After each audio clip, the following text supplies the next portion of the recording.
Forgot where we were.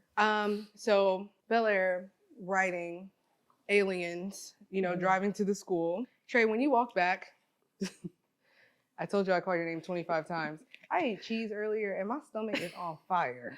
I had some rice and beans. Rice and beans? Oh, that sounds good. I feel like everything's on the table. Absolutely. Hey, just so y'all know, this is one of my favorite people. This is one of my favorite people. Hey, wait, let me chill. Hey, wait, let me handle it.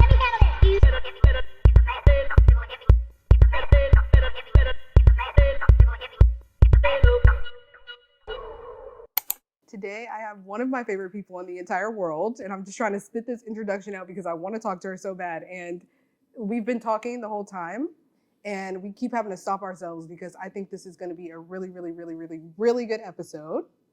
And I'm excited for you guys to get to know her a little bit better. Oh my God, I don't even know what to say. But I have Devin. How do you say your last name? It's Papillion. Papillion. I've been saying Papillion forever. It's okay. It's beautiful though. Papillion.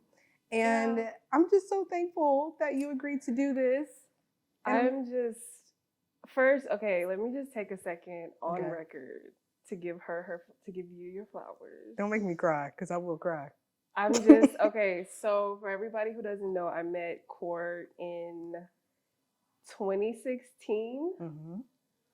And do you remember we were at a show, I think fellow Raymond was showing some pieces. Shout out fellow Raymond. I thought this was Beats by Her. This was that. I forgot about that. Was it that? No, I remember. It was Fella.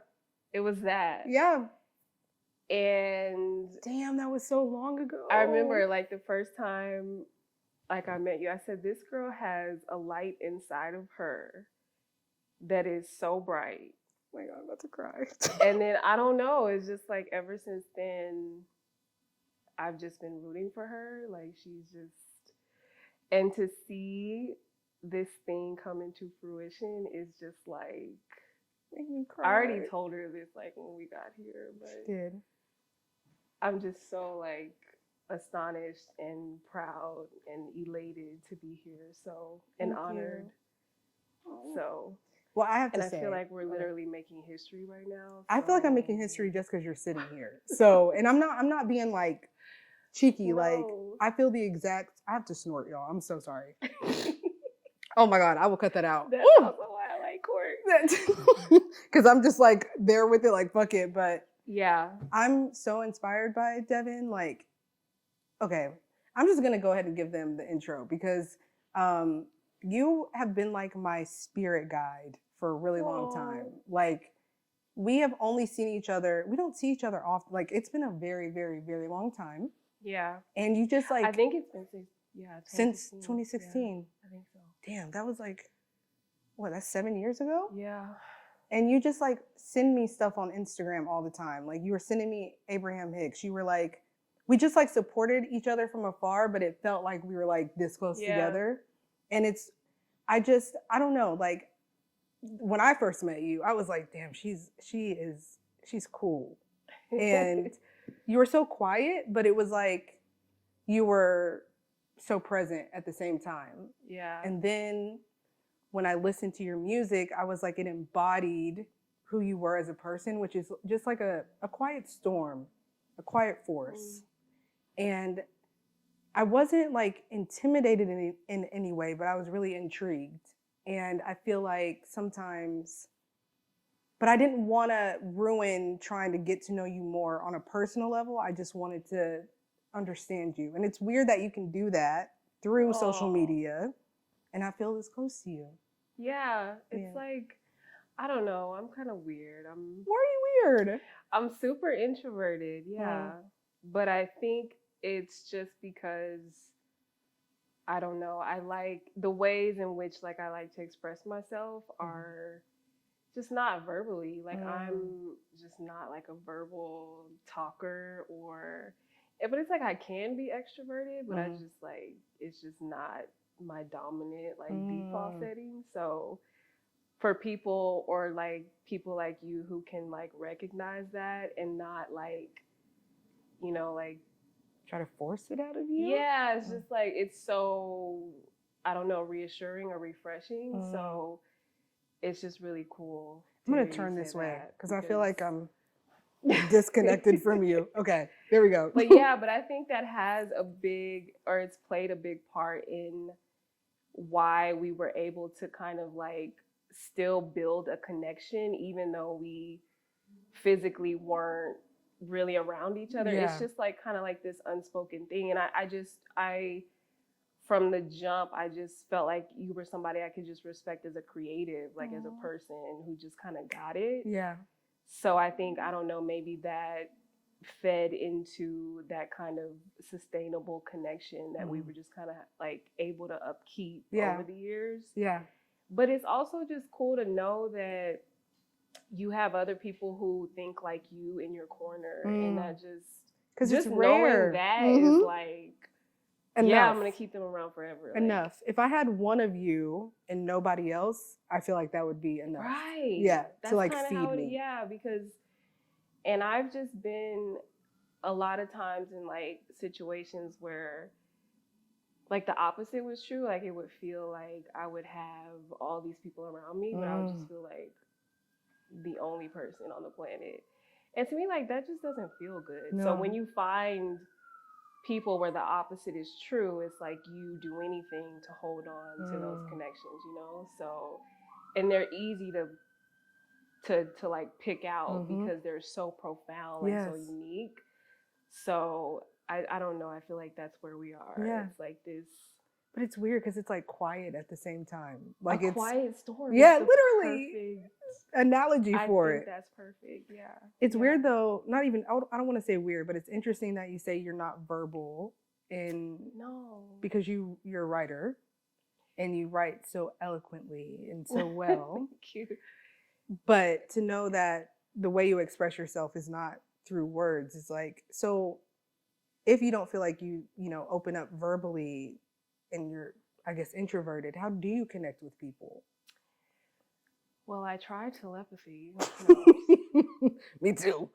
Well, no, I think Maladaptive daydreaming. I think the thing with me is it like, I think I was a person who discovered early on that I'm just not gonna be that articulate girl who's just like can just sit up and articulate herself and tell you how she feels and just be this. I'm just like, nah, I'm kind of like lay back. And I don't know. I do a lot of self-reflection. I try to figure out like why I'm like that, or I think I get a lot of my reserved nature from my dad. Like he was a very dominant force in the household, but he was also super reserved and kind of just tell it like it is, say only what you need to say. And I think I adopted that from him. But when I noticed that about myself, I think I realized that writing was a tool that I could pick up to compensate for that, or to like, because it was something that I already loved. Because when I grew up, like I wanted books, like I didn't want tech gadgets, and like I begged my parents for books. Like I was a reader. Wow. So when I discovered words in this new kind of lens, I was like, okay, that's my vessel. Like I don't have to talk if I have like written Harry word. Potter and Uncle Tom's Cabin, like masterpieces like that, for me to be able to convey and also understand my feelings. Like, why do I need to learn how to verbally express myself? And maybe that was like my philosophy. I think it's a great one. So it's like, since then, I guess maybe really my whole life, I've leaned on that, because I just know that talk, and granted it's a skill that I've had to learn. Like I've learned how to talk and articulate myself, but I know that I'm not the best. So that's what I lean on. Like I can write you a poem better than I could sit here and tell you that I love you. I could just like write about the ocean and how it's blue. Like I don't know. Yeah. Like, it's just easier for me.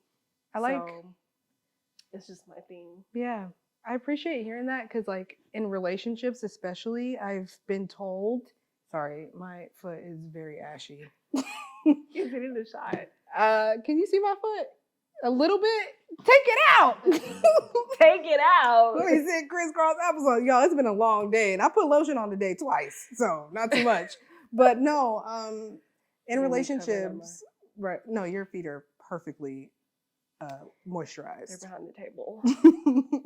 But yeah, I think a big complaint was always like, tell me what you're thinking. Like, and I'd just be like, I'm mad, but like, why? But I don't know. Like, I don't know how to say it. But if you want me to write you 8 pages of how I feel, so easy. I will get hand cramping. So easy. Yeah. It's like, why do I need to talk to you? Right. Can we be pen pals? Like, give me your address. You can't feel my energy. Right. You can't assess it. But I wonder, do you feel like you've been a shy person, or was it just the articulating it? I was quite shy. I was pretty like, but I don't know. It kind of, for me, it ebbed and flowed. Like I guess you would say it was balance, but because I had my moments where I knew I was extroverted, I knew how to be extroverted, or if I'm around people who I'm comfortable with, it's like, oh my gosh, she won't. The floodgates open.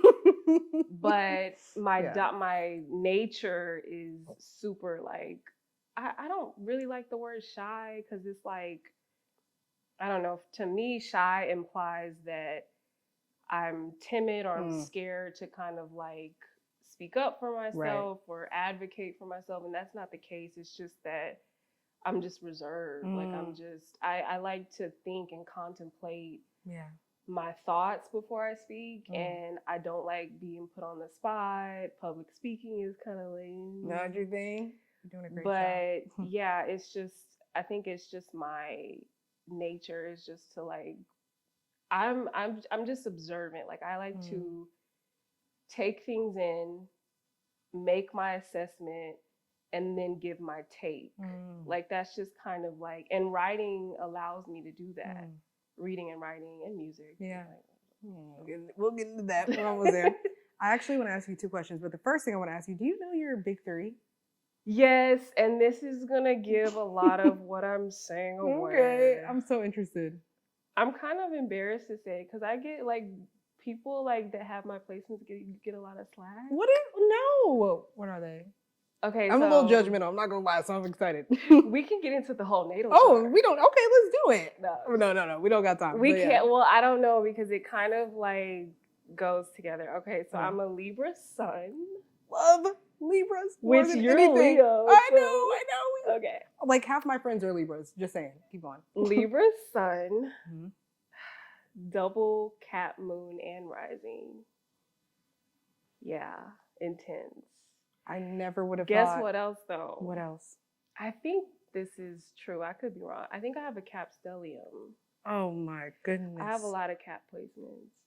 And not only that, I have a lot of earth in general. So I have like just solid.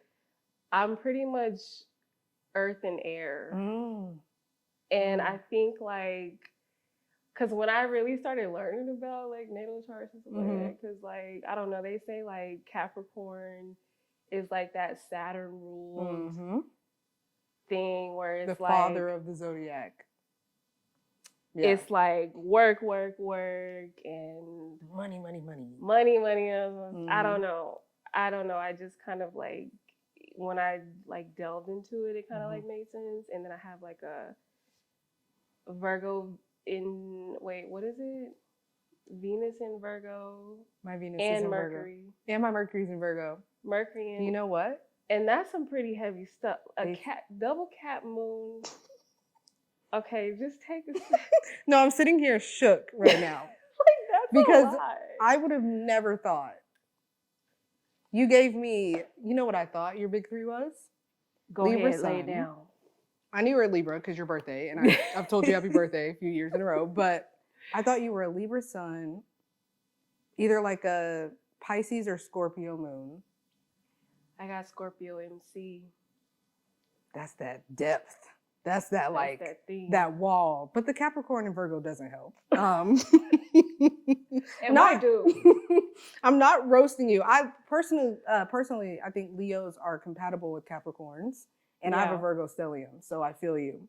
Earth. Yeah, a lot of earth, a lot of fire. It's pretty Yeah.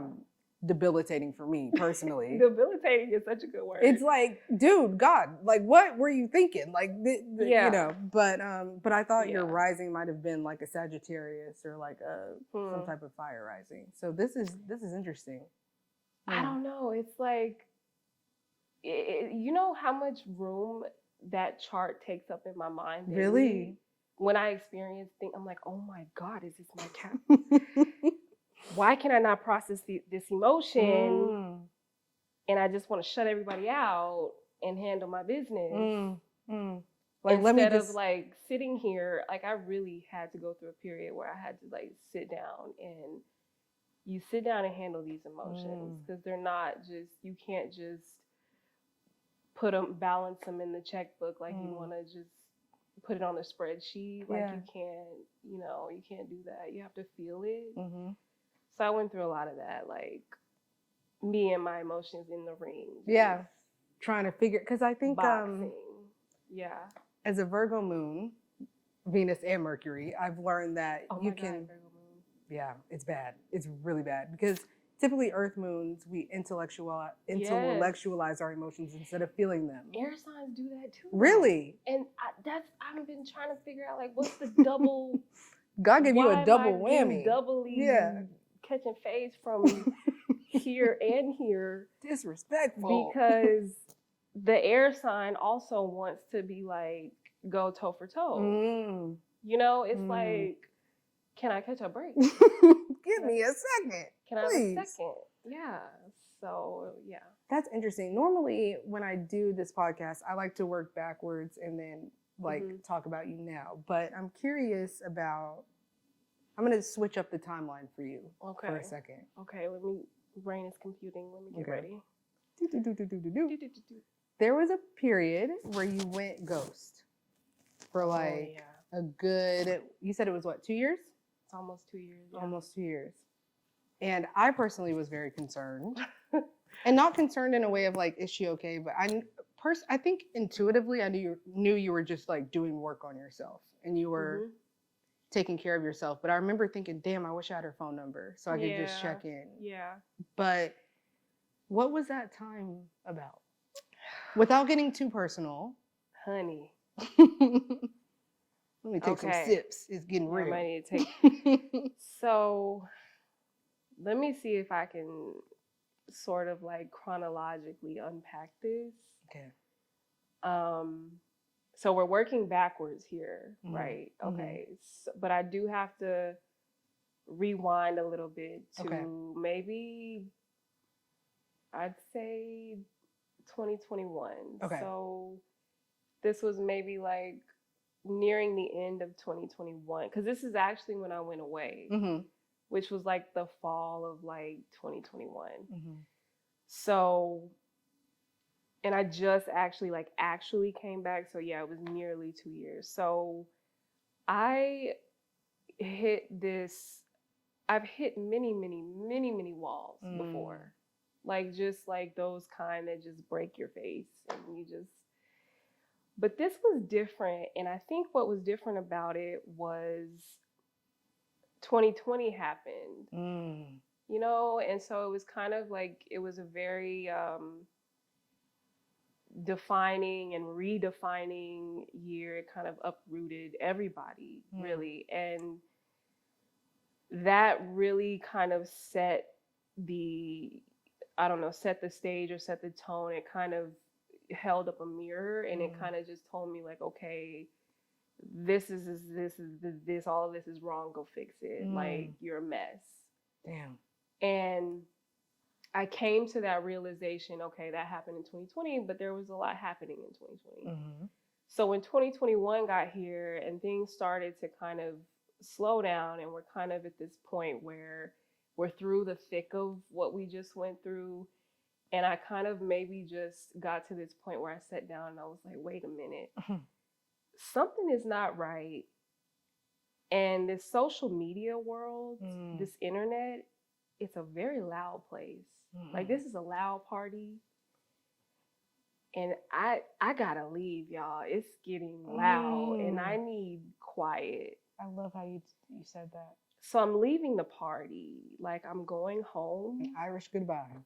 And that's kind of what it was. And but I'll say this also, like, around that time, so around 2020, November of 2020 actually is when I jumped ship again, like for like the 1,000th time, when I decided to start my career as like to actually make a lucrative income as a writer. Okay.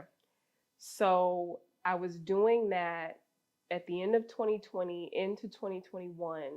And so when it got to almost a year into that, I realized that if I don't go away and get to the quiet place, I'm not going to be able to sustain what I'm building. Because as a writer, my channel, it needs to be clear. Because I can't hear myself think. I can't write. I can't like do this with all this noise.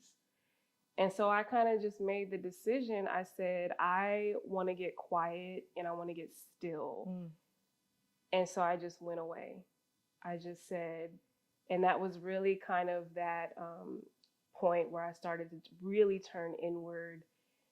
And like, I just wanted, I remember like wanting to hear God and like, if I didn't ever need you before, now I need you here and I can't hear you. So what do I need to do to be able to get you to come through? And like, so it was kind of like this whole like awakening, like this spiritual thing. It was just kind of this whoosh of like, just go get quiet, like go in your corner. So I deleted everything. I'm talking like Facebook, Instagram. I didn't really do Twitter. I hate Twitter. So messy. Negative. No, nothing. No, like, didn't do dating apps, but like nothing. Only had a website. Really? Which was keeping me connected to my clients. So the first few months or so, maybe like the first 4 to 6 months, it was hard. It was like, I was in this void, floating in this void. Like, people were like, where are you? Are you dead? Are you alive? And it's true, like a lot of people didn't know, and I didn't have content. And that's what made me realize how shallow a lot of these relationships that I had were, because for the most part, we kept up on social media. Yep. And when I realized and I stepped out, like that kind of actually bothered me. And it just kind of, I was like, was anything ever real? Like, what?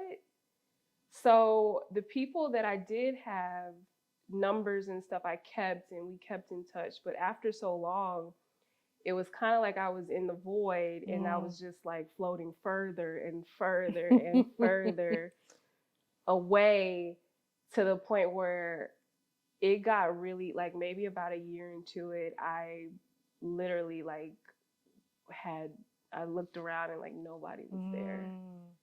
Like, it was just, but it was both the best and the worst thing that ever happened, because I got a chance to get to the bottom, the root of so many things that I had not addressed. When you talk about face yourself, like the purging, the healing, the reflecting, the taking accountability, the shadow work, just all of that was happening like in real time. And I don't know, to me at this point it's kind of a blur. But coming out on the other side of that, it was the best thing I had ever done. Because now I know who I am without the internet, without a social media presence, without all the noise, without all the followers, without any likes, without any I don't need any of it. This is just me. Because it got to the point where it was literally that. It was just me and that still small voice inside. So I think that was the first time that I really ever met myself. Wow. And I really like who she is. I think she's a bad bitch. And let I'm me like, tell "Ah, you, say, yeah." when it came around to the time when I said, okay, I think I might need to go back Really? and not like, You know what? I noticed stay that. as a hermit. I didn't want to come back. You didn't want to. You were like, I'm annoyed I'm with. good. Yeah, yeah. I was like, so guess what? Like my whole life turned around. I had built a 6-figure business. I had hit my first 6 Dang. figures in 2022. I had a Y'all. clientele of like I had nothing. I had started from nothing. I had no contacts, like no. I had built up a portfolio, a book of business. I bought my dream car. I got my dream apartment. I did all this stuff and my life was completely Together. different. And I was like, why do I need to go back? Like, what's over there? I did all this. Yeah. Just me like going away and the level of clarity and focus that I was able to acquire and to also sustain. Like, why would I go back to the noise? Like, what? But then I thought about it. I said, okay, well, maybe you should go back because you know who you are now. Maybe you could tell other people about how they could maybe figure out how to do this thing. I don't know, how to meet themselves or something. And then, because I was thinking, like, I feel the most authentic that I've ever felt. So why don't I just go back and be that? You just took the words out of my mouth. Why don't I just show up as, you know, because, and the other thing that happened, I went back because I deactivated my old account and I went back to go log in and I don't know what happened, but it was gone. Do you know what happened though? After like 30 days, I think Instagram will like permanently take it away. I don't know what happened. I said, what did I thought I deleted it. I don't know what happened because you know what? Recently, it popped back up. You're lying. It's such a mystery. Like, I don't even want to get into the story because it's annoying. But can I tell you what I think can I give you my perspective? Yes, because I think it was deleted because it needed to be deleted. There you go. Because look, because when I realized what happened, okay, first I was heartbroken. I said, oh my God, I just lost everything. I have to start at zero. Now I really don't want to go back. But I said, okay, let me just start over. Started over. Best thing I ever did. Because I don't like, I curated my page the way I want to. I only see what I want to see. I don't have all these eyes on me. Like, I follow people I want to follow. Like, it's really, truly, it feels like I'm on the other side of whatever that was. Yeah. Right. So, yeah, in so many words, I guess that's what happened.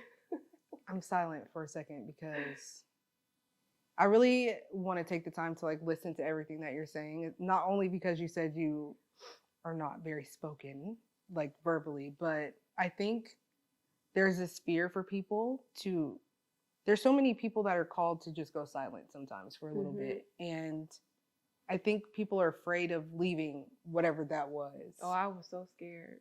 But it's like, yeah, no shade. This is coming from a really like respectful place, but if it wasn't good, there was nothing that was there to be attached to. Yeah. And when you talked about when you went away that you were really by yourself. Oh man. What are you afraid to leave if nobody's checking for you? Nobody's, because I'm trying to think because I know what I want to say, but I'm trying to be respectful. Go ahead. This is like trying to be respectful. No filter. But I think there was a moment where I took like 6 months away and it was the same thing of like, where are you bitches? Y'all are fake. So when you talked about your anger, it was like, oh, no. What we not finna do is act like, come on, you know, because yes, I'm growing and I'm changing, but where is the support? Is this real? Like you said, is any of this real? I had to, we talk about support. But see, I'm gonna turn this around right now. Yep. Because I'm gonna make this positive. Because I'm not here to harp. I was getting there. No, but we need But yeah, it. yeah. Because I might actually go there too. Yeah. But I don't feel like this is what I want to say. I never would have found out what I was really made of had not everybody disappeared. Because I had no choice but to go inside and to look, like, to dig, like, what's in there. Because I had literally nobody was there.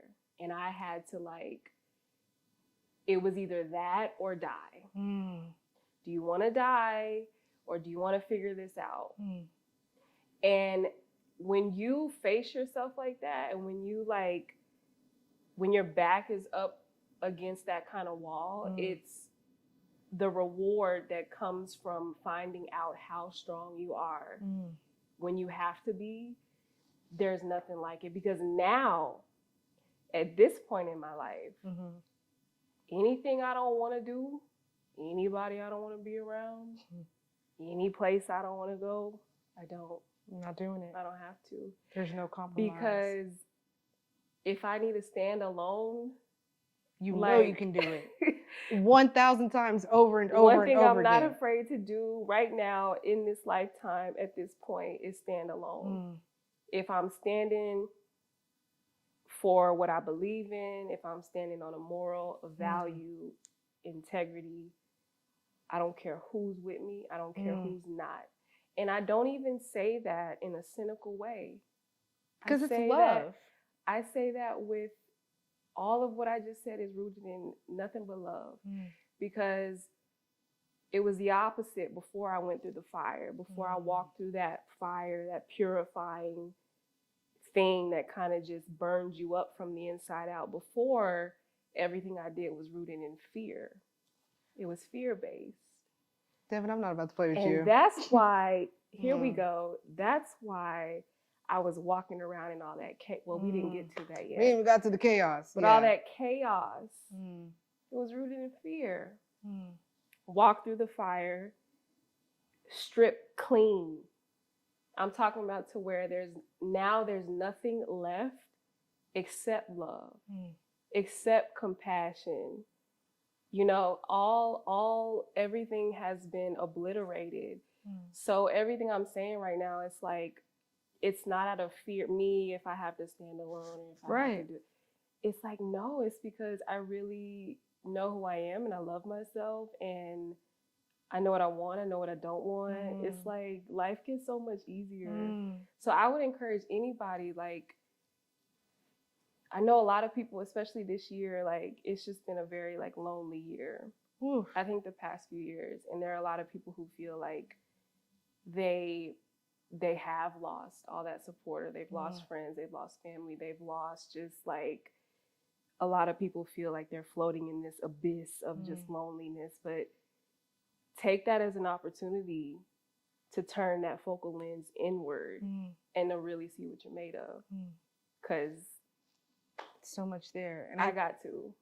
And some pretty cool stuff inside of you. I think what you're describing is, because joy and happiness are temporary emotions. They are fleeting experiences. But you're describing peace and bliss. And that is something that will only come from within. Because if you look for it in outside sources, and those people that I was going to go off on, if you look for it in spaces and places, and I was telling Trey earlier, like, when I first moved to LA, I was making a lot of money. I was like, and it was an amazing experience, but I was so miserable. Like, it was just, I was trying to pacify my life with external things. And then life kind of took me through a similar situation. And I won't go into depth because I think you're saying everything that I feel. But and then I just got to a point where God was like, I'm going to take everything away from you because you will not listen to me. There it is. So we look at things being taken away or that alone time as like punishment, but it's enlightenment, and it's a beautiful thing because you get to if we don't understand ourselves in the image of the creator that made us, we're cut short. There's a box. You won't There's understand anything. nothing. Yeah. And we'll try to find it everywhere else except for within us. And I'm really proud of you. That right there is the thing. When you flip that switch, Mm-hmm. that's where the magic happens, because you find everything is inside of you. Everything. There's not like that literally is what it is. That's Mhm. like when you talk about like the people that you was looking for and they just weren't there, and it's like, no, it's in here. Right. They And were what just you see out here is a reflection of what's going on here. So Yep. change here. Yep. And when you flip that switch, Mm-hmm. you'll never blame anybody for another thing. You'll never take anything personal. You'll rarely ever get mad. Yeah. You rarely ever get stressed. It's such a beautiful place to be, to operate from. Like, it's just, but the thing about it is everybody has to come to it on their own. You can't push somebody to it. You're absolutely right. Like when you said it takes everything being taken away, like that's what it is. Like sometimes people have to come to that point where it's like everything just, because that's happened to me. You know how many times that's happened? Please don't tell me that because I'm scared. That happened to me earlier this year. Really? Like the rug just pulled right up after everything I had built. It came tumbling down earlier this year, and I just in September got to a point where I just recovered. got my head back above water. It's like, man, okay. I think I'm trying to get, I told y'all this is going to be a long episode, so just bear with me because I think that's a good point, because this podcast is all about ebbing and flowing. ebb and flow. But sometimes I remember I used to say to my mom, I did everything right. I was perfect. I treated people right. I listened.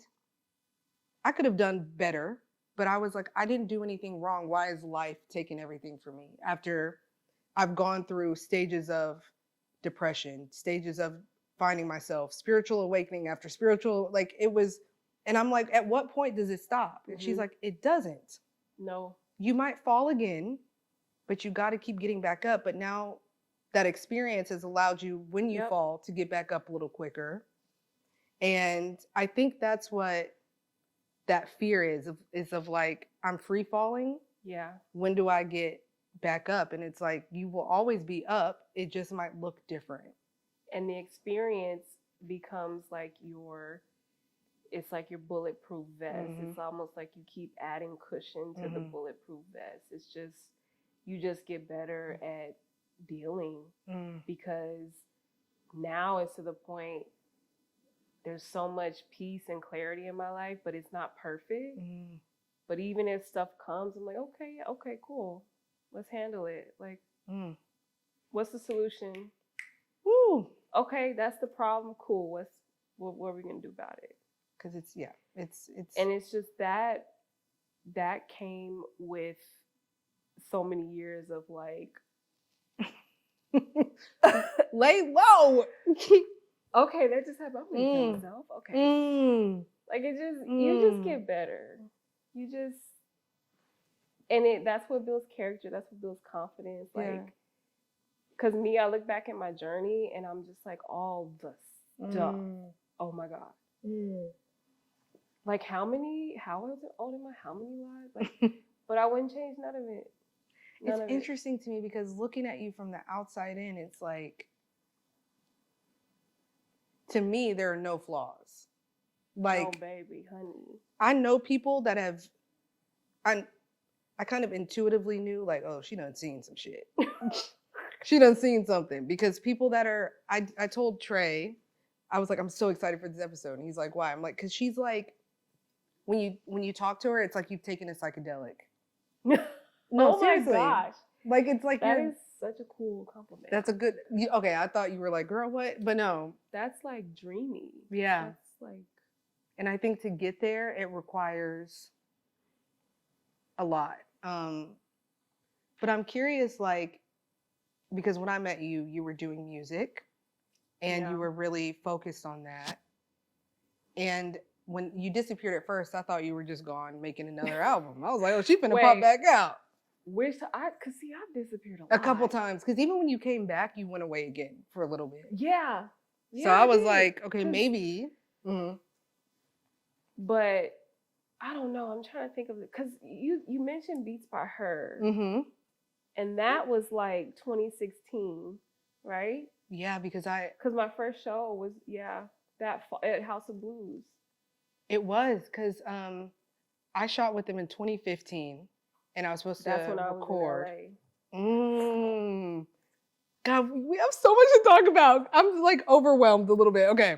It's okay. We can do it. We're getting there. We're getting there. So yeah, it was 2015, and then I got out of my relationship, jail, all that, and then came back, and then they did a second round, and I think you were a part of the second round. That's what it was because you had already done it. Yeah. That's what it was. You had already done it. Yeah, and then that was my first because that's what happened. I had came back from LA. In so like the spring of 2016. Okay. And then all of a sudden, okay, I'm gonna do music. This is my Started question. writing songs that fall. I had my first show. But do you see how life works for you? Oh my God. You're like a magical person because to me it's just so weird. It's just weird stuff. Do you think you've resisted it?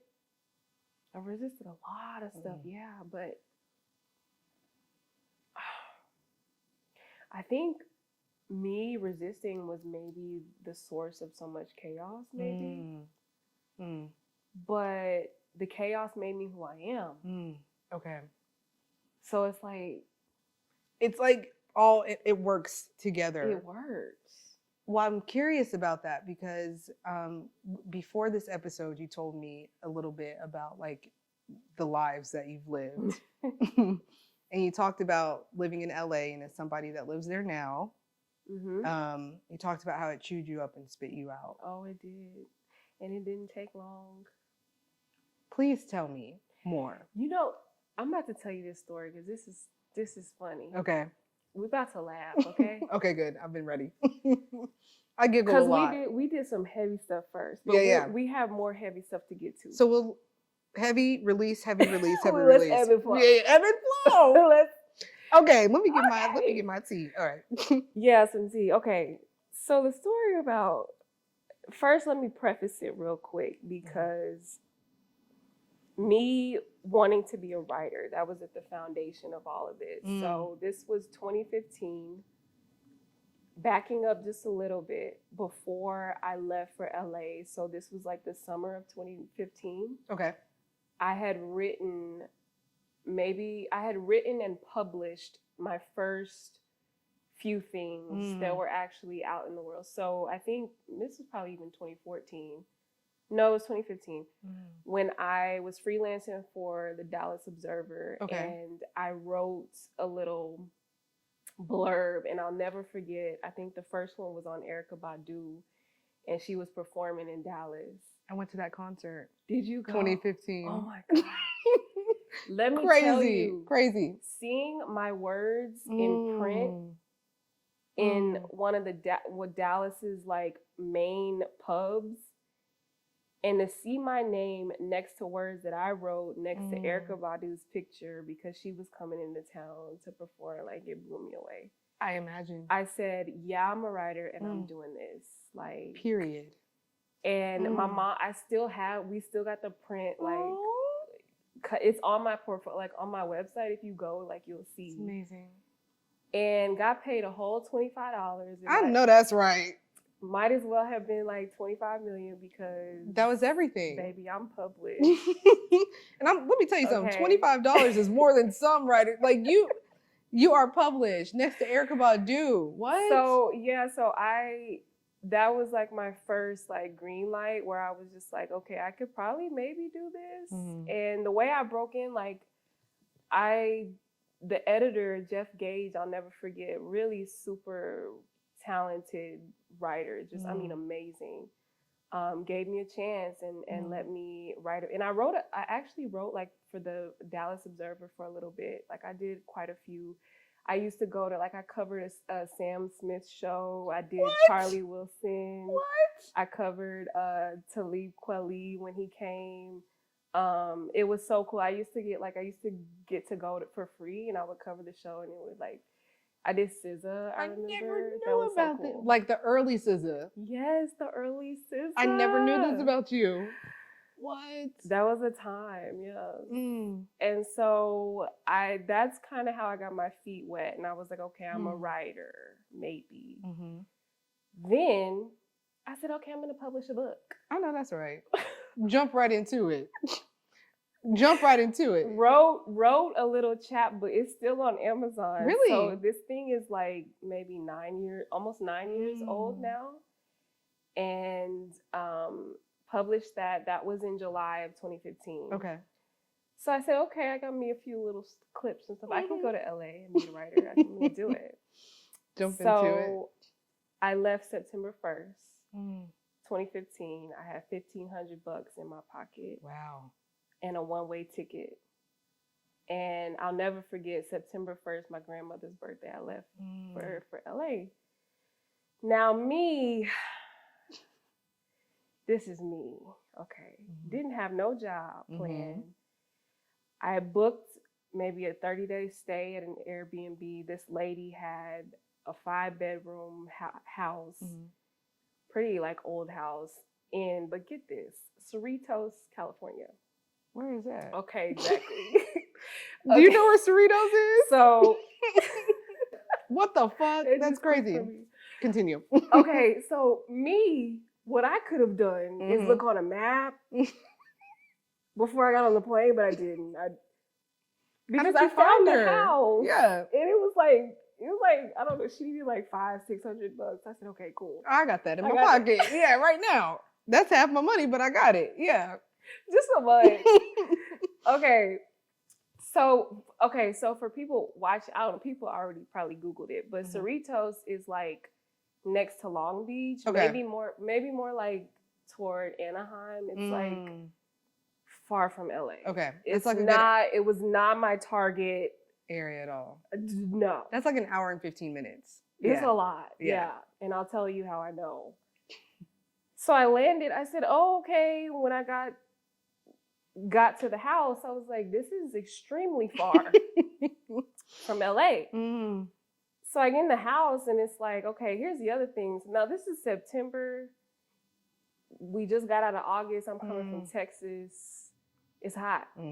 Okay. Now I get to LA and I learned this thing about people in LA, in California, like they don't really like AC. Like we like AC.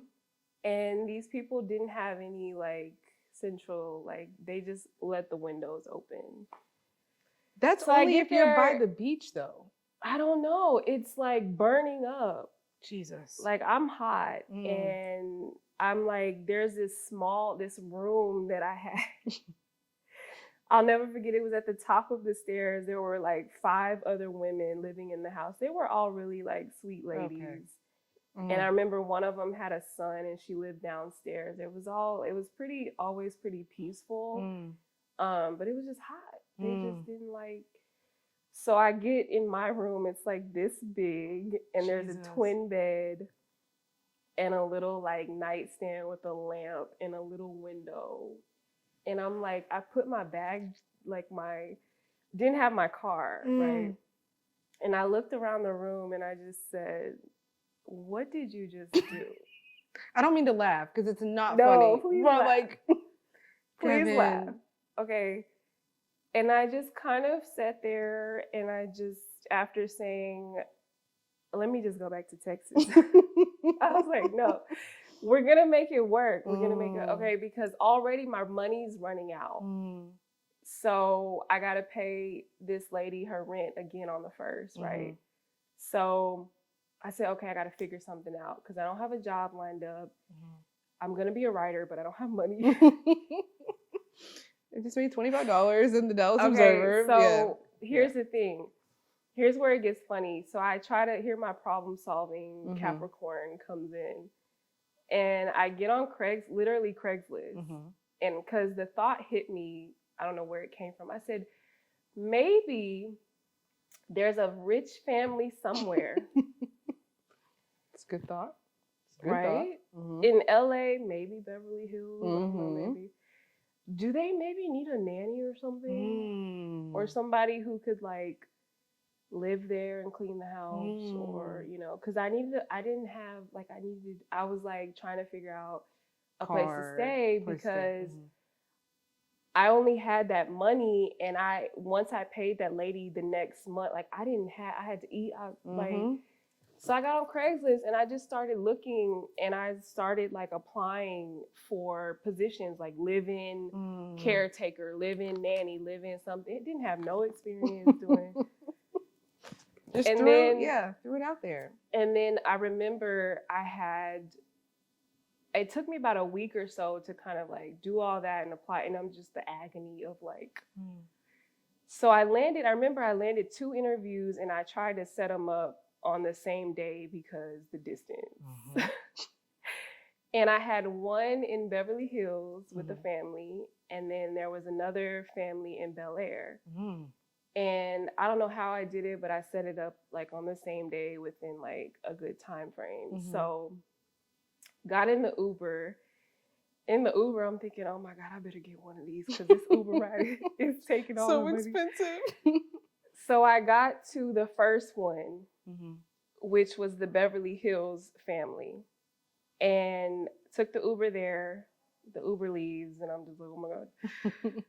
And walk in the house, and I'm looking like, first of all, the wife, immediately I'm like, oh my God, she hates me. I mean, the look. Really? That I didn't even like say anything yet. And she's just like looking at me like, water. I'm like, you told me to come interview. Right. And so we do. And like, I get this feeling like, I don't think this is it. Cause I don't know. And so I'm just sitting there doing the interview, and I just like, it just doesn't really go well. It doesn't fit. Like she had like 2 young kids and her husband. And I don't know, I just felt like really intimidated. I was just like, I don't think this is a good dynamic. And so I was just like really respectful. And I kind of just like, okay, let me just get my Uber to the next spot. So the next one was in Bel Air with a family. And this one was interesting because it was a husband and wife and 3 children. And the oldest one was disabled. So he's autistic and also epileptic. So he would have seizures when he slept. And he was completely nonverbal. And he couldn't do anything for himself except walk. Even when he walked, he needed like some kind of assistance. So he needed around the clock 24/7 care. So I thought I could do that. And then it's not funny. Yeah, but that's a lot. So then I go to the house, and I kind of was just honest with the lady. Like, the vibe was a little better. They had a nurse there she was really sweet. She was kind of like his main like caretaker. And we sat and we talked, and I kind of got the impression that she kind of liked me, but she was suspicious because I had never and I told her like straight up, I said, I know how to clean. I don't have any kids, but I have 2 nieces that I love like my own. I have a patient spirit. Like, I like kids. I just told her and she was just kind of hounding me, which I expected her to because this is her child. Like, but she was a little more open, but I still left feeling like she was going to choose somebody else. Because I just felt like I was really young and I just didn't have any experience. So did those, went back to Cerritos, and I'm telling you, like, the agony of waiting while I'm still applying, still trying to find. Then I get an email from the nurse from that house, after about like a week and a half of just completely going nuts because I just didn't know and I just thought they didn't like me.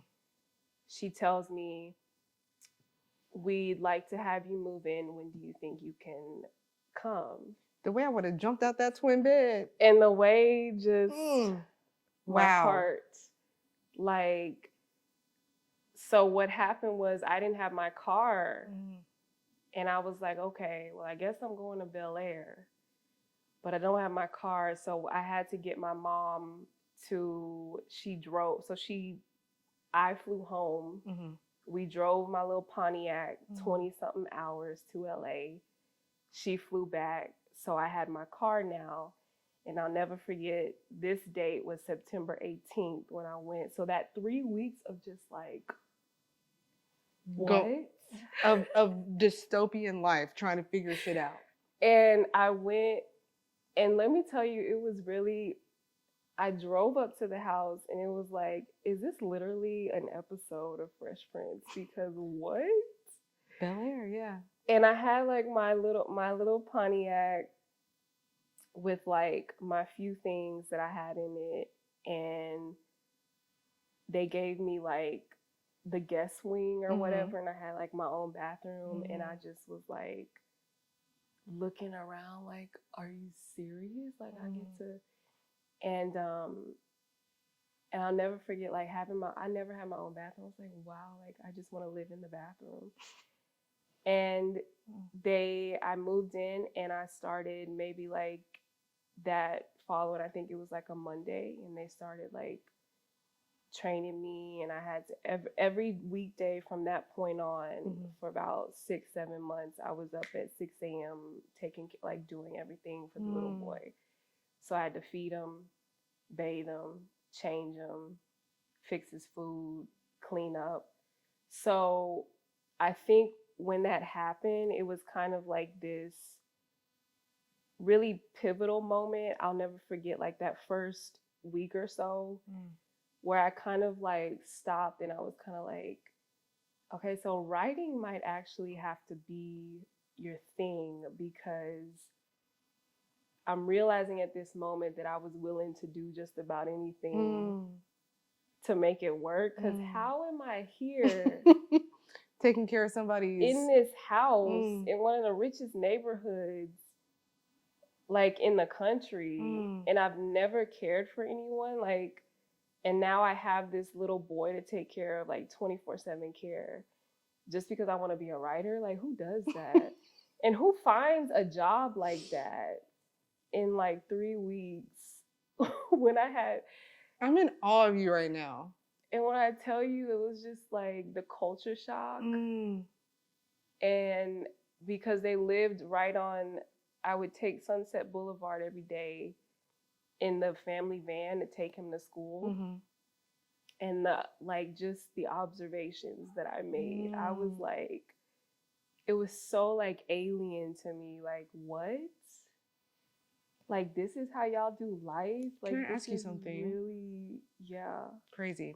It was so crazy. Do you feel like, you said you're doing all this to become a writer? Was there a part of you that was like, I have come way too fucking far to go back? Or was that just wasn't an option to go back home? I think I had those moments really often, like, but for some reason I can't really remember a distinct like thing that happened, which was crazy because everything was so foreign to me. I completely didn't know what I was doing, but I knew exactly it was so weird. Because that's how bad I wanted to like not just live a mediocre life in Texas. You talked about like how it felt really alien to you being out there. And one thing that I recognized about LA, I told you before we started this that LA has chewed me up and threw me out as well. But I remember before I moved to LA, my desires were very materialistic. Like, I just wanted all the things that really did not matter. Yeah. And as soon as I got out there, I said, why do like this? I thought it would make me want more of that, and it made me want way less. Yeah, because you see the facade as soon as you get there. As soon as you get there. And it's not in a way of like people are like, LA is fake. Like I'm not walking around seeing BBLs everywhere and shit like that. Like, you know, Yeah. and there's nothing wrong with BBL, but like it's like people have this image of it. And for me, it was like, oh, I want to just have what I need, but have myself more than anything. And all the moments kind of where you said, like, I'm doing all this to be a writer. Like people tell me all the time, you could just move back home. And I'm like, no. It's different. It's different. But I try to figure out why I don't want to move back. Yeah. Because I could just move back home. I had a very, comfortable life here, but you talked about like, I can just only imagine walking in and taking care of a kid that can't speak and just doing all this because you have something deep in you. That's what it is. That's why you don't move back. Yeah. Because you're breaking new ground. But like whether you know it or not, or whether you believe it or not. And for me, it was so internally pivoting because like when I talk about like that threshold, when I looked up one day and I realized like up until that point, I had never, like someone's life had never been in my hands the way that his was now. And it was this thing that flipped in me. It was like, a week ago, I didn't know this kid, but today I'd do anything to protect him. And that changed something inside me. And it also changed the writer in me. So it was like, no, you're going to figure this out. You're going to stick it out. And you just made yourself a new friend. Because I tell you, like, to this day, his name was Zach. Zach, Noah, and Alyssa, who are probably now beautiful and grown. Two just awesome kids. Yeah. But I still miss him to this day because it was just so, like, it shifted something so monumental in me that it was like, if I could do this, I could do anything. So we're gonna stick it out. And there's so much here to learn. It's like, because here's what I'll segue into. We talk about the culture shock. And this is me, just a little old girl coming from Texas. Like, my people from the country, like, we don't do this stuff here. My own bathroom? What? Like, that's a lot. The whole guest wing, like. So I'm over here and I'm just an observer and I'm looking and see me, even though I was like young and still like dumb, I would look people in their face, in their eyes. Like I was still like, because that was just me. That's how I just read people. And when I was looking at these people, I'll tell you why I'm making this examination after this, but it's like I would look at these people and it would just, a lot of them would just look so lifeless. And I would just kind of see their spirit. I'd be like, you got all this money and you act like that? Where's your spirit? You kind of look, where I come from, we're happy. Like with the bare minimum. Like my people are happy. So that was confusing to me because then I realized being rich is just that. That don't mean nothing else but that. That's it. So I made that observation, and this is why it was so distinct and so profound, because now I was living with this family, but that was covering my, I guess you would say, room and board. I was still broke. Still had to feed myself because you are speaking to me right now. So now this family, they would pay me anything outside of the normal duties of cleaning house and taking care of the kid. They would pay, like if I did stuff on the weekends, they would pay me like $13 or something an hour, I think it was. It was not bad, but there wasn't a lot of work. I still had to find ways to, so I did a lot of Uber. I had my car now. That's how I learned LA, just Ubering people around, talking to people. But this is the other part. So I had a cousin who is an art curator. And she was living in LA at the time, or I think she still lives there, but she opened up her art gallery. She was part of my inspiration as to why I moved there. And she had just opened an art gallery in Leimert Park. Okay. My favorite places. Mine too. So, and I had gone to her grand opening. This was the year prior, 2014. It was around Valentine's Day. And I think that was actually the spark that did. So actually, it was the year before that when I went out there and I met Childish Gambino. I met Donald Glover. You've had such an interesting experience. That was the thing that did yeah. it. Okay. And then, because I was so in love with him, like I was a fan, like 2011, Childish Gambino, like early, when he was doing stand-up. early. Yes. Wow. Like, and he probably doesn't. This is remember. before Redbone and all of that. Before all of that, like, so met him and it changed my whole world. I said, okay, I gotta move here. The following year, she opened up her gallery, and I was there at the opening, and I just said, man, I don't know, I gotta be here. I gotta find a way. The next year I went.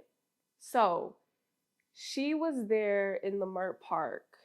And now for reasons beyond what I'm willing to discuss, like staying with her wasn't an option. So that's why I wasn't like, we weren't really together. But she had made the suggestion of me working as her assistant at her gallery. I said, okay, because I need a job, bro. So I'm gonna just do this Uber. I'm gonna do this. I'm gonna do. So now the thing was, I was getting up at 6 a.m. to take care of the little boy and get him on about his day and do my duties at the house.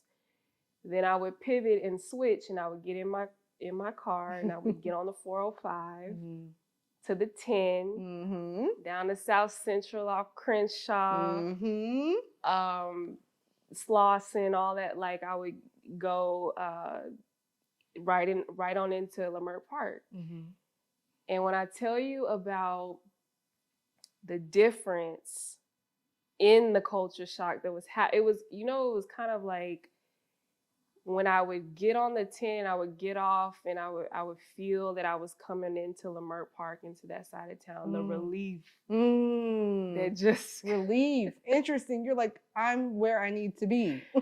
Because when I tell you Leimert Park is one of the most inviting, like just nourishing, genuine places on the planet. I met some of the most incredible, intriguing people. And just like, and I was talking about spirits, like just kind of like measuring out people's countenance and spirit. Some of the kindest, most welcoming people. Trying to get Neighbor Skate Shop on this podcast. Yeah, so it was so crazy because I was in her gallery just having some of these conversations with some of the people that I met, even if they weren't long or like in depth, it was just so kind of like soul watering. Like it was just feeding me. And I didn't work there long. I'll tell you why or what happened. But going from that neighborhood to now this drive wasn't even but 12, 15. Yeah. This is like West LA to like, when you get on the 405, and I'm just like in awe of the difference in universes. One side of the highway from the other. Split second. Court, that tore me up. I said, how is this world, this reality right here? And I get in my car and I go over here and it's this. And it was so flip-flop to me because I was like, they got all this money over here. But these people, they look miserable. And I come over here and these people are just like... Community, love. Art, authenticity. And I'm just even like, the food is better. The food. I'm just like, whoa, okay. Something not right. Like, this is kind of backwards. And the writer in me was taking that in, and I was observing it, and I was journaling, I was documenting, you know, as much as I could. I even spent a lot of time. There's so much. I bought me a bike. It was a beautiful, pretty little blue bike, and the house that I was living in, Bel Air, they were the husband he worked in finance, and the wife was a doctor at UCLA, very bright woman, and that was where she worked. Now, what I would do, I made myself a student. I would walk. I know that's right. I would go to that library. I know that's right. Have you been to? I wasn't even a student, and I was all up in that. Libraries are my thing. I've only been to the one in Glendale, Burbank, Glendale Brand Library. Yeah. Yeah. So I would, and when I got that bike, like sometimes I would bike, or I would just walk or Uber. The walk was beautiful. Sometimes I would just walk up in the hills, like in the neighborhood, just to like look at the houses. But and I was just soaking all that in. I was just like educating myself, and I would spend time in Westwood. Like there was this Starbucks that like, it seemed like everybody, like all the creatives would go there. There'd be like a lot of writers there. I met like a lot of cool people. I met some producers there. Like I was just immersing myself in this ocean of knowledge and really gifting it to myself. And I didn't know it at the time, like that's what I was doing. But it was just like, for some reason, I think in the back of my mind, I knew that I wouldn't be there long. So it was kind of like, let's see what. So all of that, like working in Leimert Park, living in Bel Air, caring for the disabled, cleaning house, Ubering, like all of this because you want to be a writer. Like, girl, you got some fire inside you. There is something like God put in you for sure. Yeah, and I'm just like, oh man, it was tough. And you know, another thing I'm grateful for is, now I say that I would do anything to fight for my dreams as a creative, as a writer. But I also need to counter that in the same breath, because there were many instances when I was in LA where I had, and I'll always thank them for this, I had the voice of my parents, like my mom and dad, that gave me like this sort of inherent moral compass that really served, because I was really lost in the sauce out there, but really served as like my navigation. No matter how lost, no matter how much crazy stuff happened, I always kind of had that sense of grounding, that I was not going to go out there. I was not finna rob and cheat and steal and do all kind of stuff. Scam and just manipulate. I was going to do it in a righteous way. I was going to do it like with my integrity intact. And I think all of that for me was like, it was automatic, because there were so many like instances where I could just hear them in the back of my head, like, this ain't it. Don't you go in that house with you. You stay where? Don't do it. No, I don't think you should go to that. Yeah, I know y'all been drinking, but get your Uber. Get your Uber, go home.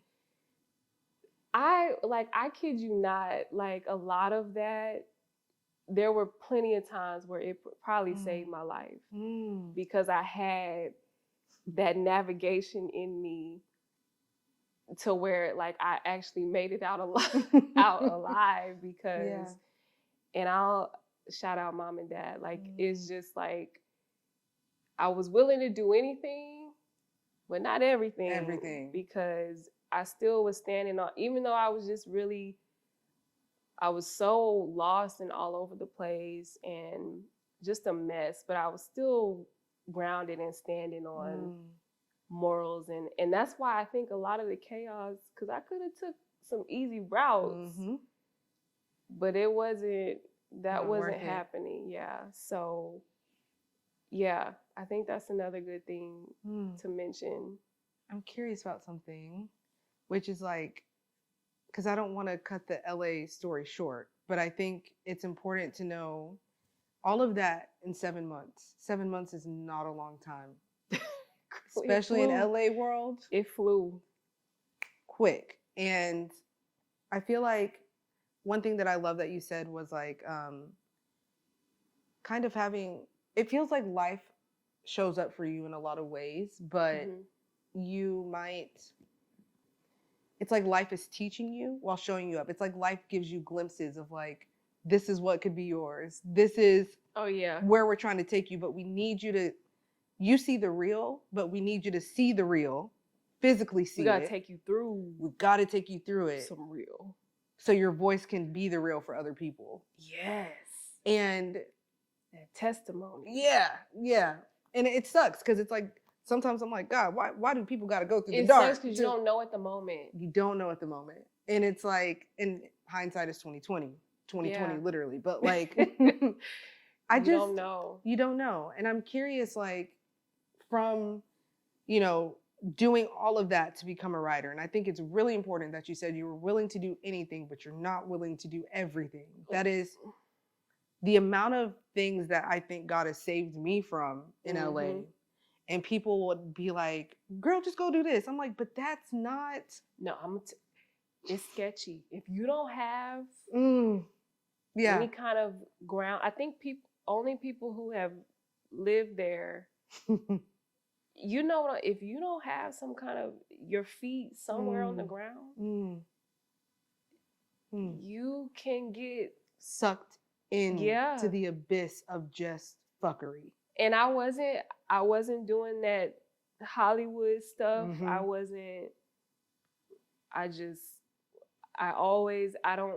don't even give my discernment at that time credit because it's nothing like what it is now. But there was something in me that was just innate that just knew that's not right. That's wrong. Don't do that. And I think so many people just don't have that. And I witnessed it. I saw people just debilitate because they didn't have that. And just fall through the cracks. But do you feel like I saw it?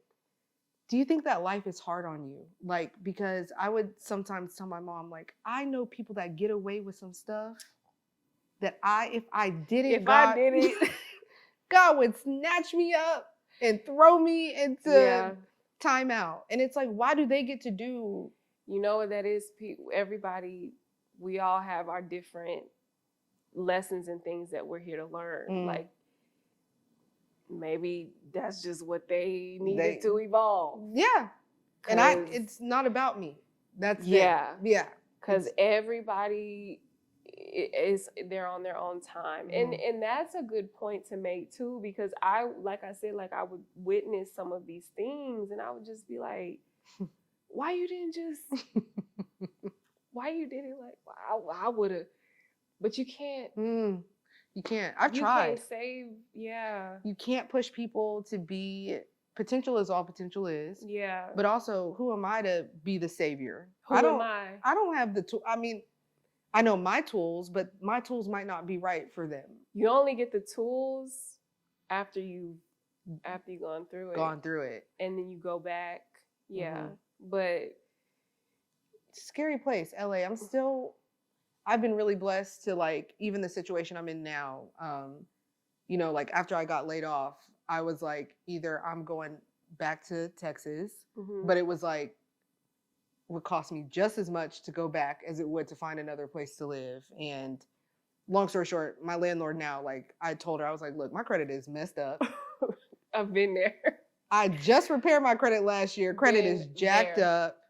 And this is like something I'm always been embarrassed about, but Devontae, my best friend, co-signed for me to live there. Like, I've been blessed to have people, even since then, it's been like the things I have done to stay. The things you gotta do. But again, I know my limit. I won't. And I appreciate you saying that. And I think people need to hear that, because what's in you and what God has put in you, and nothing that you do is in vain if it's been given to you, but he's not gonna.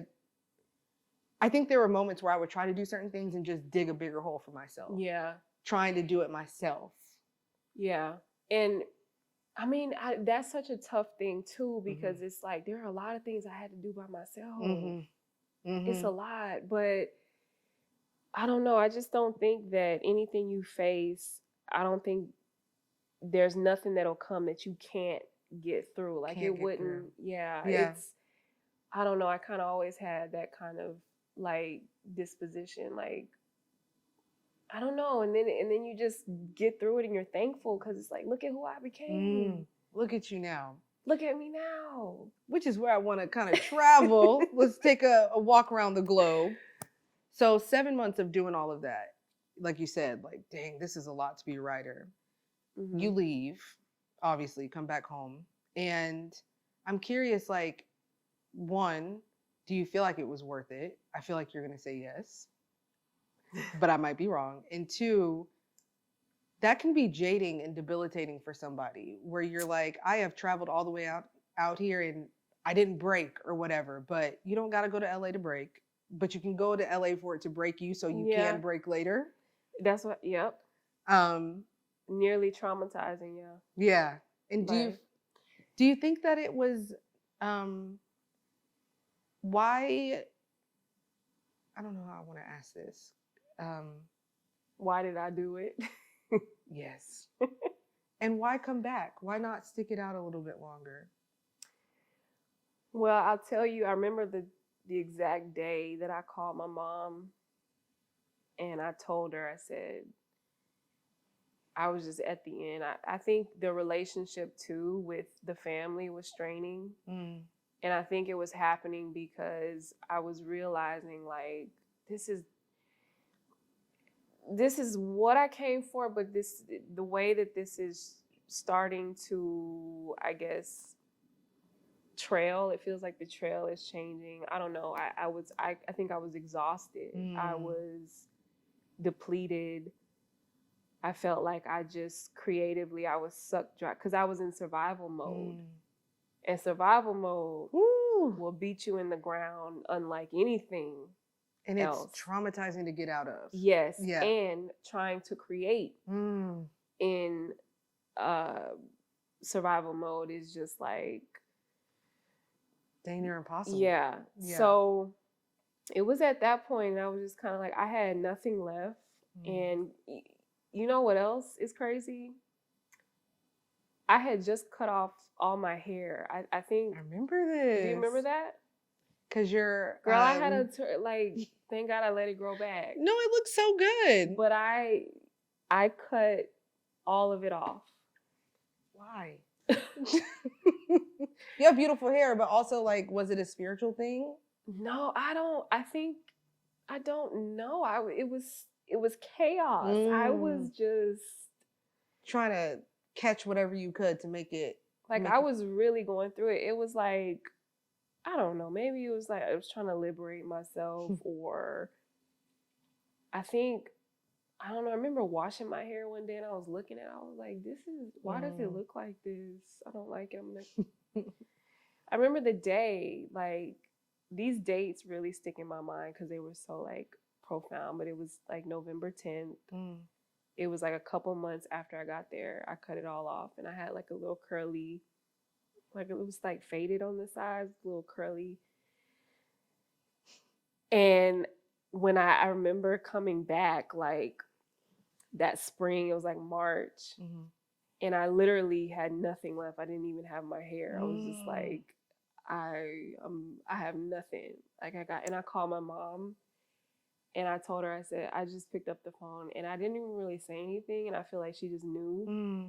I said, Ma, I think I'm gonna have to come back. And she said, well, come on back.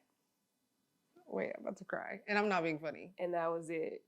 And I said, okay, I'm packing up my car and I'm gonna get on the road. And I drove the whole 20 something hours. Got stopped at the border and everything. Now that was, I don't even know if I want to tell that story. My God. But yeah, I came back and I remember I had split it up in like 2 days. I think I stayed in like that drive though is beautiful. Beautiful. I think I stayed in a hotel. I think it was in like Tucson or something, Arizona. And I remember pulling up to the house when I got back and everybody came outside. And I was just, I think at that, I think I was pretty unrecognizable. I had just went through the ringer. It was just like, and so that's when I think I gave myself maybe like a week or two to sulk. Got back up. I said, okay, let's change course. No, that's right. And then all this music started pouring out of me. Did that show. Started writing, recording. Put out some singles at the top of 2017. And then I did that album in like 2018. I think at one point I was talking to some A&Rs and some labels, but I don't even want to get into like the bullets that I dodged with that. But we're gonna have to do like a and then it was pretty much music for about 4 years or so. And then another pivot came in 2020. And then that's when I decided to build. I said, I'm done being broke. And I built my copywriting career in the fintech space. And and then that's now kind of like, and so now I'm kind of, I got like the income down that I want, like the supportive, like I have the resource, like I was able to give myself the resources. So now I'm pivoting back into creating music and creating. I just want to find my tribe, like my community in this new authentic space that I'm in. So do you find it difficult? Yeah, but it's fulfilling. It's never been so rewarding because I don't know, at this point in my life, there's like so much peace and so much like, I think I had said this or mentioned this, but there's like absolutely no confusion in my life. There's order, there's structure, there's routine, there's discipline, there's clarity. And to be able to create from a space like that is such a gift. And I think it's the gift that I've been trying to search for this whole time. But I just had to go through hell to get to it. So would you recommend going through hell? With 0 out of 10 recommend. 0 out of 10, if you want to meet yourself, go through some hell. Yeah. I think one thing you said is like creating from structure and not the chaos and not the, I kind of want to ask the question that I'm about to ask for me because I want to know so you can help me, but also for people that might like relate to what's happening in my life personally. But chaos is, and I've talked about this in previous episodes, but chaos is like my middle name. Like I don't know what it is about chaos, and I feel like there are these lessons that life keeps trying to teach me over and over again. They show up in different ways, and I know the 2 lessons because I've finally learned them. But one are people, and really, like you said, not disrupting your peace and not disrupting that structure and that routine. And I feel like every time I get to a place of going through hell, pulling myself out of it, another person pops back up that's like, let me remind you oh my gosh, of that previous self. Yeah. Okay. Well, I didn't want to stop. I didn't want to cut you off, right. but you said something interesting that I've learned about people. And I think it relates to this because what I've learned about people is that we are all inherently the same. And I think that if you can get to a place where you understand that and you understand yourself, you understand how to deal with people, with anyone. And when I realized that, or when I kind of that clicked or connected for me, like there's no other person or people who can disrupt any kind of flow or order or structure routine that I have going on unless I allow them to. Why would you say So that? it's like Mm. I've also gotten to a place where I operate on this dominant frequency of grace and compassion because I understand on a psychological level Mm. the way that humans work, the way that we are. And inherently, we just really all want the same thing. So any action that any human does, it either stems from past experiences, learned behaviors, or emotions at that time. But there's usually always a root cause or a root reason. And when I get to those moments, that's what I think about. So I don't necessarily think about the behavior that this person is doing because it's likely not personal and doesn't really have a lot to do with me. Yeah.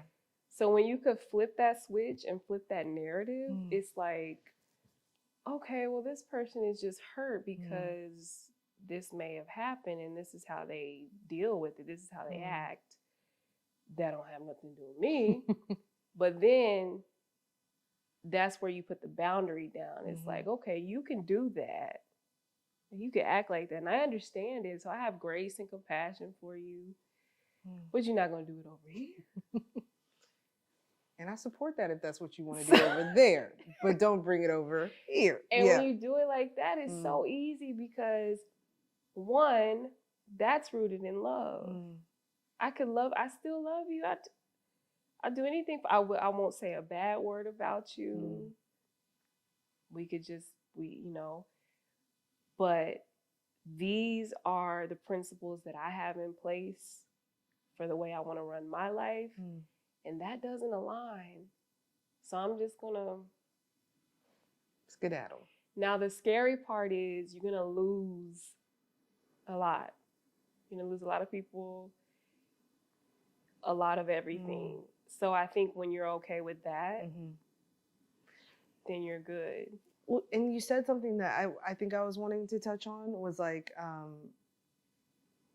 it's not necessarily what they do to me, but I sometimes feel like it's a reflection of the thing that I'm holding on to that life is trying to work out of me. And it's like, it's definitely that. Okay. It's that. Because it's like I respect that I don't do a lot of things that I used to do or that certain individuals or environments in my life I used to consume myself with, but it's more like there's still an attachment there that it's like you said, I think the lesson is grace and compassion and understanding that just because you're separated from it doesn't mean it's not going to pop up. Yeah. But like, it's that though. It's probably something inside yourself that you haven't let go of. And it's just popping up there. And it's like, the hard part about it though, is that whatever pops up specifically, you kind of have to do like some decoding, if that makes sense. Yeah, like because it's not the specific circumstance. Like, it's not literally this person who won't stop calling my phone about this same thing that we talked about. It's not that. It's like the root level of whatever that is. Maybe it's your fear of things that keep coming back that you don't want to let go of. Maybe it's just like comfort, familiarity. It's showing up as that specific thing.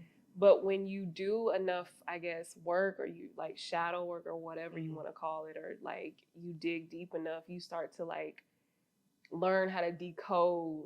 Like, okay, what is this really? Let me zoom out. Like, what is it? It's not that. It's not the person. Right. It's this. Okay.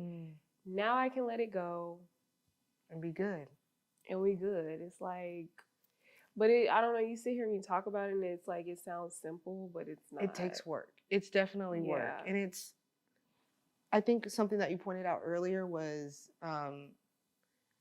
it was when you were talking about kind of like the loneliness of really being with yourself.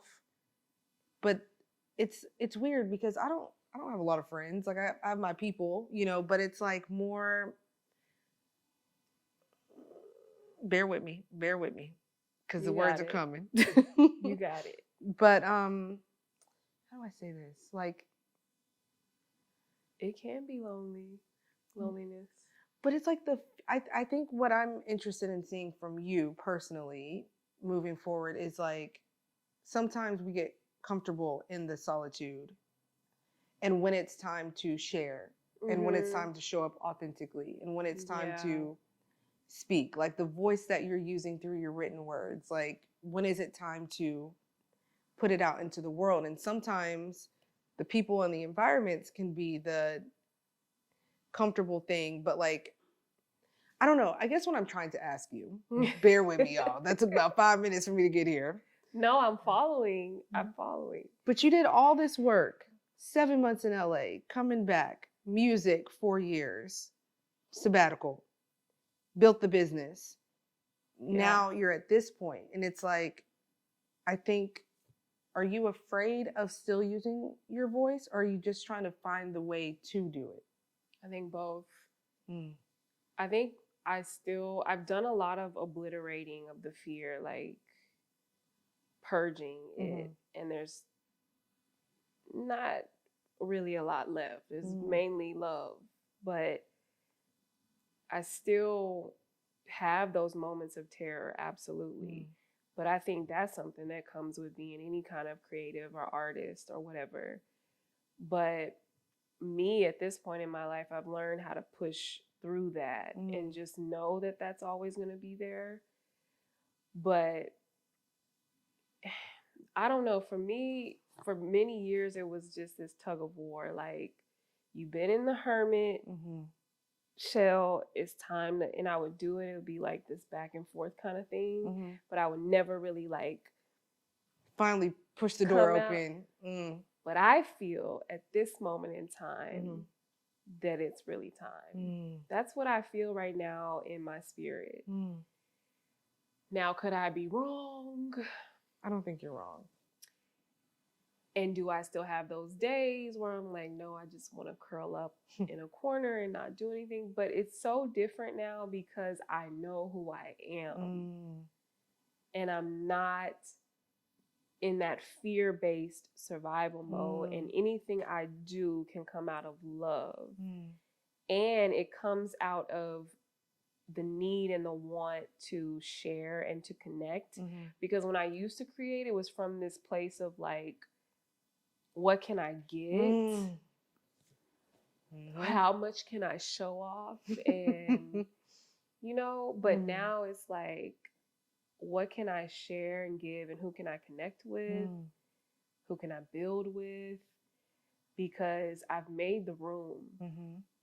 I literally like lost everything. So there's room, there's space and opportunity. It's just like, who do I fill it up with? What do I feel? And that's why I'm really excited about 2024.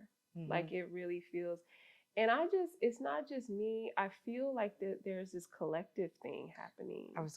The collective. Because as a collective, I think that we're so over the illusions and just stuff that's not real. And the illusions are crumbling right before our eyes. Like, everything is falling. And it's really like at that pivotal moment, like that time where we are hungry and we're craving authentic connection like we've never craved it before. And I really feel like anything that is not true and honest and faithful and rooted in love, it will not last. It'll die. Like, it's not going with us. So it's like we're almost, I think all of us are at this point where we really have to tap into like, who are you really? Who are you without anything? Without the social media, without the followers, without the likes, without the incessant consuming and consumption of these different tropes and ideas Mm. of things that just really aren't who we are. Who are you? Like, get to the root of who you are. And it's like, I feel like people who aren't doing that, I feel like you will get left behind. And I Because don't want to sound cynical, but we are there. Like, we are there. and it's not even like in a way of like to punish you. It's in a way of just To push you. and to understand that on the other side of getting to know yourself, on the other side of the hell that you went through, that we go through to do it, it's so beautiful. But it's life. So it's not perfect. But it's like you said, that sense of self, that authenticity, that failing safe, that being, I'm okay with showing my ashy feet on camera. Like, we just gotta do it. Like, we don't care. We don't care. Why? Okay, please tell me, why should we care? Because we went through a year like 2020. We know what your living room looks like. Thank you. We know what your bathroom looks Thank like. you. We know what you eat for dinner and breakfast, and like we get it. We know it. We know what the overnight oats that you make. Do it. So just do you. Just do it. And it's like I think about like building my platform from scratch, or like the only way I know how to approach it now is just to like show that and just we need real, like we need all of it. We need real stuff. Like, we can't survive on this, filtered, fake, stuff. Yeah. It has to go. I think, my goal, and this is really why I wanted you on the podcast, because you, from day one, were like real, but I think, I think like there's a TikTok that goes around right now a lot that's like, what are people doing to survive? Like, how are people living in this economy? And it's like, we are all faking it.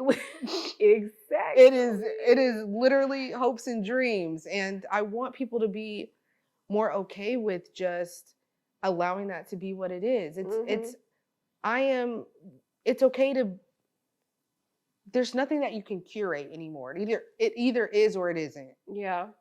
But there's beauty in knowing that sometimes it isn't.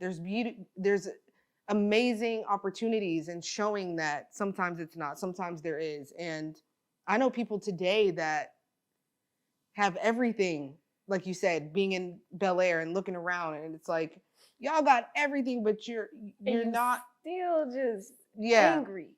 And I really just like encourage people to just go through the fire, experience it. I'm very authentic and open. When I got laid off, went on TikTok, I showed people everything. Within 2 months, I went from 1,000 to 20,000 followers. And it's not about the followers. It was about the community that I built. Exactly. It's about community going forward. Exactly. And we're all looking for community. There's no more soapbox. There's no more celebrity.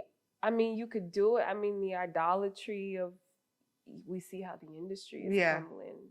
I don't know how far we want to get into that, but it's not like, it's not sustainable. It's not. And that's like the thing you said. It's like, it's this bubble. Like, the bubble is always going to burst. Like, there's 1,000%. I mean, me just earlier this year, after I had built this thing from the ground, I lost it all in just 6 months, or no, not 6 months now. In March of this year, it came almost, my dream Jeep that I bought almost got repoed, lost the biggest contract I had. My dream apartment, lost that because it got flooded, had to move to a smaller unit. I mean, filed for unemployment for the first time in my life. And that, like, it's all an illusion. And life will show you that. But guess what? Through all of that, I still knew who I was. I still knew I was going to get up and bounce back and find a way to come and figure it out. It's like, I think in those moments, that's what it teaches us. None of this is real, but our job is to be real through it. That's your only job. Be real is to through know it. that none of this is real, but you got to be real to get through it. So that's a big thing. Being real through it, being accepting of it, authentic in it. accepting. Your response is really the only thing that we can control. Like I said earlier, I told you I cried literally yesterday, the day before that, and it's like it can seem like one thing, but I think you're a great example of just allowing life to intentionally allowing life to flow. Let life run through you. Yeah. Let it, like, I don't know. Is this a movie that I'm thinking of? A river runs through it. Is that a movie? I think It sounds like it. Yeah, it's like. Go to Google really quick. I think it's a movie that my mom used to like. I'm not gonna Google it, but yeah. But it's like that. It's like, it's a river. Just get on your boat and just let it. Let it flow. Tony Braxton, there we go. Let it flow. Yeah. So let it flow. I know that there's so much more that I want to get into with you, but we're almost at 2 hours and I'm like, fuck. I do want to know, just like moving forward, I've kind of seen like a sneak peek of the music that you've been putting out, and it's a lot different. Yeah. Are you producing, or are you like what is Devin doing? So I'm writing a lot. So that's why during the day I write to pay my bills. So I write in the fintech space, and I have like different clients that I've kind of built up like a book of business. So that's work. But I'm also writing poetry again, like moving into more of like the long form essay kind of opinionated journalism I'm trying to do, because I want to do a lot more editorial. But on the music side, so I decided that I want to make my own stuff, like I've been wanting to for years. So music production, and also like sharpening my skills on the keys, because I feel like really rusty. So a way for me to do that is like the stuff that I've been posting, like those little clips, is just a way for me to kind of like piece together all those different skills. Like I'm learning Ableton live. Okay. So that's been a whole like journey. Experience. I'm learning that, and then I bought me a few more boards to kind of, sharpen like my piano skills, revisiting like music theory, because that's like college stuff that I'm pulling out my old, staves and like composition books and stuff like that, and just kind of like being a beginner again. Student. And so, though, I think what I've decided to do is I just kind of really, I want to build my community. So I'm really looking for people. I'm just going to start like finding people who like that. Like I'm gonna just keep posting and maybe show a bit more of my life, because also in that sabbatical, I turned my health around in ways that I've never done before. I did like my first 7-day fast in January of this year that completely changed my life. You've given me some of the juice like recipes. I want to show more of like my spiritual diet, my I started like juicing. I'm kind of on this journey to plant-based that I'm trying to really solidify in 2024. The health and fitness, all of that stuff that I just kind of want to like bring together and find my people. Yeah, so I think writing and music is at the foundation of that. Yeah. Okay.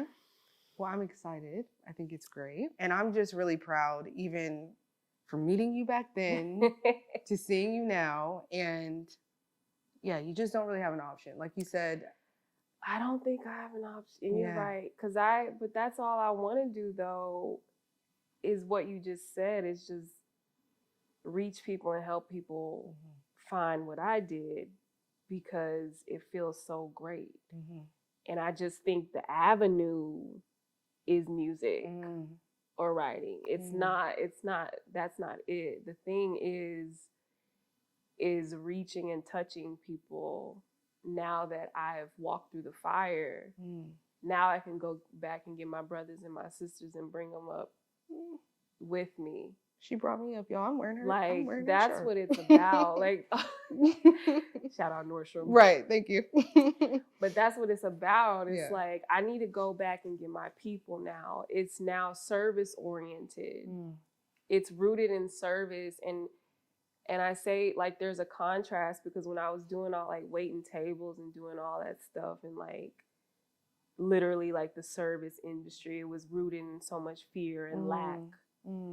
And just literally just broke and just did, like, just trauma. But I was still serving. Like, I was feeding people or bringing them their food, but I hated every second of it. Now it's different. I'm on the other side because I love to get up every day and I love to write. I love to write ad copy, write press releases, write blogs, make music. It's service, but it's rooted out of love. So it's just like, I want everybody to be able to feel like that because it just feels too good. Too good. To not, yeah. I love that. I'm proud of you. Yeah. I am excited. So yeah, the plan is basically Devin. What's half of January?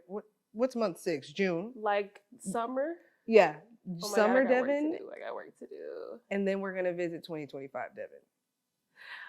You're like making a series right now. I'm making a series, but I already have okay, we'll talk about this after, but I already have a plan in my mind. Ooh, I have a plan in my mind of what is the plan? Okay, so the plan, should we tell the people the plan or should we only talk about the plan between us?